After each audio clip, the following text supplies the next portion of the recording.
आपका सामने एक अहम मुद्दा लेके आए और चर्चा का भी विषय है और आपसे भी राय भी लेना चाहते हैं इस बारे में कि हमारा जो पश्चिम बंगाल राज्य है 2026 रिसेंटली जो अप्रैल 2026 में जो इलेक्शन विधानसभा इलेक्शन चुनाव हुआ उसमें जो टीएमसी पार्टी को हार दिला के डबल इंजन बीजेपी सरकार आए उनमें क्या बीजेपी सरकार का कैंपेनिंग का बहुत बड़ा प्रभाव है कि जनगण आम जनता जो 15 साल का तृणमूल कांग्रेस का जमाना में जो त्रस्त हो गए और करप्शन और हर जगह में जो उनका करप्शन आए है जो हर जगह में आदमी को ठगा गया और लूटपाट किए उनसे और उनको शिक्षा देने के लिए ये परिवर्तन हर आम आदमी का मन में ये परिवर्तन का भाव पैदा हुआ और उसी भाव से आज हमारा पश्चिम बंगाल में ये परिवर्तन लाया गया ताकि हम लोग नया कुछ देखे और कुछ हमारा राज्य को आगे बढ़ने का प्रयास हमारा जो वर्तमान सरकार बीजेपी सरकार द्वारा किया जाए इसी का आशा में हम लोग सारे ये परिवर्तन किए हैं क्योंकि हम लोग सभी जानते हैं ऐसा ऐसा क्षेत्र है जिसमें हम लोग जो एमएलए चुने हैं उस एमएलए से परिचित भी नहीं थे क्योंकि बहुत नया बहुत जगह में ऐसा है बहुत ही नया मुख को चेहरा हम लोगों के सामने आए लेकिन हम लोग उस चेहरे को ऊपर नहीं दिए हम लोग एक प्रतीक चिन्ह और जो सरकार हमारा केंद्र सरकार है उनके भरोसा पे हम लोग दिए ताकि हमारा राज्य भी सुरक्षित रहे और आगे बढ़े और ये करप्शन को ख़त्म हो लेकिन हम लोग एक परिवर्तन लक्ष्य कर रहे हैं कि इतना बहुमत से हमारा विधानसभा चुनाव में बीजेपी सरकार आने के बाद भी जो तृणमूल कांग्रेस का नेता नेत्री लोग जो करप्टेड और इस सरकार से जुड़े हुए थे जो करप्टेड नहीं भी है उन्होंने ये करप्शन के साथ सहन लिए थे और चुपचाप मान लिए मतलब उनका हाथ भी था करप्शन के साथ हम नहीं मानते कि कोई अच्छा है जो अगर अच्छा रहा तो कभी भी उन्होंने इस बारे में कभी भी रेज नहीं किया ना प्रोटेस्ट किए इसका मतलब उन्होंने भी साथ दिए उनका आदमी अगर वही घूम फिर के बीजेपी दल में उन्होंने साथ दे रहे आ रहे इसका मतलब कहीं ना कहीं उनको भी ये करप्शन को हम लोग फिर से बुला रहे हैं साथ दे रहे हैं क्योंकि ये जनगण को दिया हुआ राय को अस्वीकार किया जा रहा है हाल ही में इसका प्रमाण स्वरूप हम बोल सकते हैं कि जुलाई 2026 इसमें राज्यसभा का AITC all India Trinamool Congress का 3 leader inducted into BJP in July 2026 और लोकसभा में एआईटीसी का 20 टीएमसी एमपीज ने अभी काकोली घोष दस्तीदार का नेतृत्व में इन्होंने एक फॉर्म सेपरेट ब्लॉक ने फॉर्म किया और डिक्लेयर किया कि they will support the BJP lead NDA government और अगर ये इनके बाद धीरे धीरे इन लोग बीजेपी के साथ ही जुड़ जाएंगे और इन लोगों का जो बेसिक इंटीग्रिटी जो हम लोग जानते हैं कोई भी नौकरी और कोई भी काम के लिए बेसिक इंटीग्रिटी चाहिए जो ऑनेस्टी चाहिए इन लोगों का नहीं है ये फिर से अगर दल में जुड़ जाए तो इनका फिर से इनका जो स्वभाव है जो करप्शन का फिर करप्शन स्टार्ट कर सकता है इसलिए हम चाहते हैं कि हमारा जो जनता का जो राय है उनको फिर से इन्होंने जो मिला के इन लोग अगर दल में लिया जाएगा तो फिर जनता का जो राय है परिवर्तन का उसको तो उनका वाव को कहीं ना कहीं क्षति पहुंचाएगा। इस मामले में हम लोग एक बात बोल सकते कि बीजेपी सेंट्रल बीजेपी का भी इसमें एक स्वार्थ है, जहां चर्चा बहुत ही हो रहा है, क्योंकि कोई भी बिल पास होने के लिए जैसे मेजोरिटी चाहिए, खास करके जो अमेंडमेंट बिल होने के लिए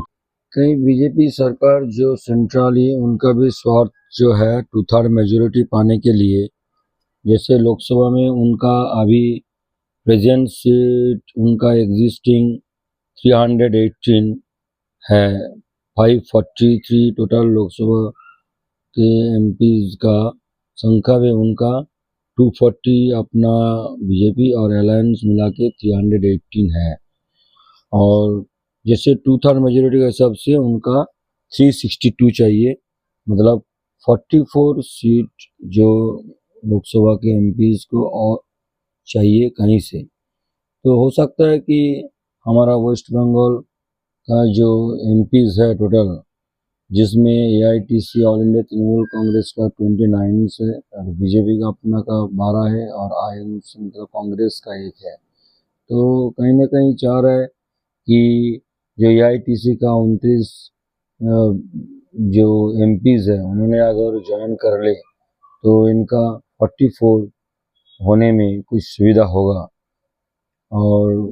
राज्यसभा में भी सेम है कि 245 टोटल जो राज्यसभा का एमपीज है उसमें से बीजेपी 117 एंड उनका अलायंस मिला के 152,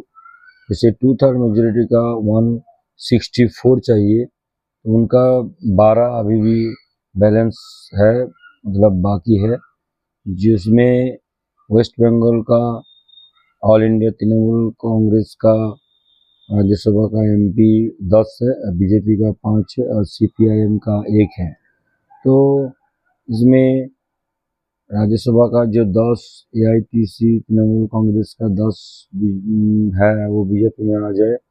तो उनका 12 में से 10 मतलब करीबी हो जाएगा बहुमत पास करने का। लेकिन एक बात ध्यान देना पड़ेगा कि इनको साथ में ले ले तो परिवर्तन का रूप से जो हम लोग नेता मंत्री को हम लोग दूर हटा के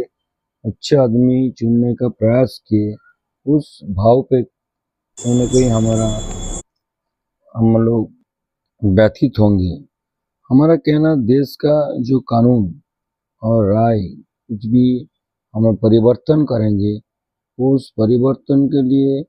हमारा जो संविधान में नियम लागू है, वो संविधान में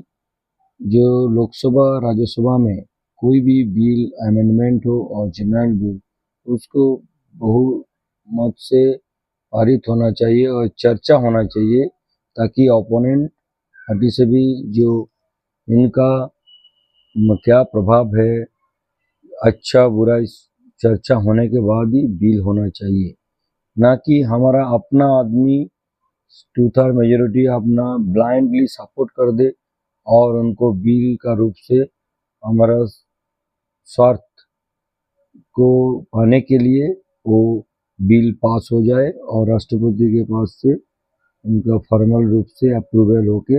ये एक्ट बन जाए और उस एक्ट से हम उनको लागू करके हमारा स्वार्थ को सिद्धि करें। ये संविधान का रूप नहीं है। संविधान ने जो आइन बनाया कि हम अपोजिशन को भी साथ में लेके इनका अच्छा बुरा जो भी है उनको चर्चा करके अगर सही समझा तभी वो बिल पास हो और अमेंडमेंट हो और उसको एक्ट और कानून बन सकता है। कानून एक बार बनेगा तो देश उस कानून का हिसाब से आगे बढ़ेगा। कानून अगर गलत कोई कानून आ जाए ताकि उसका उससे हमारा देश का भी बहुत क्षति पहुंचेगा। देश आगे बढ़ता है अच्छा कानून व्यवस्था संविधान के ऊपर से, तो क्यों ना हम इस बारे में थोड़ा सा इंडिफरेंट रहे, हमारा मेजोरिटी बनाने का इतना प्रयास ना करके अच्छा चीज को लागू करने के लिए हम चर्चा करके एक कानून क्यों ना बनाए, इस बारे में हम मेरा राय तो आपका सामने हमने बोला। अगर आपका भी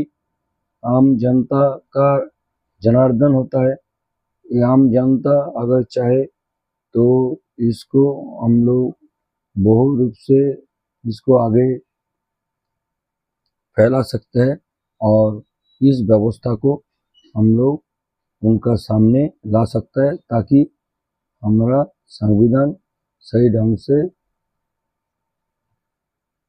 चले। और आपका इस बारे में रिमार्क्स और इस बारे में आपका राय हम जानने के लिए अति आग्रह रहेंगे। आप चाहे तो इसको और जनता का सामने आप ये चीज़ आगे बढ़ा सकते हैं। धन्यवाद।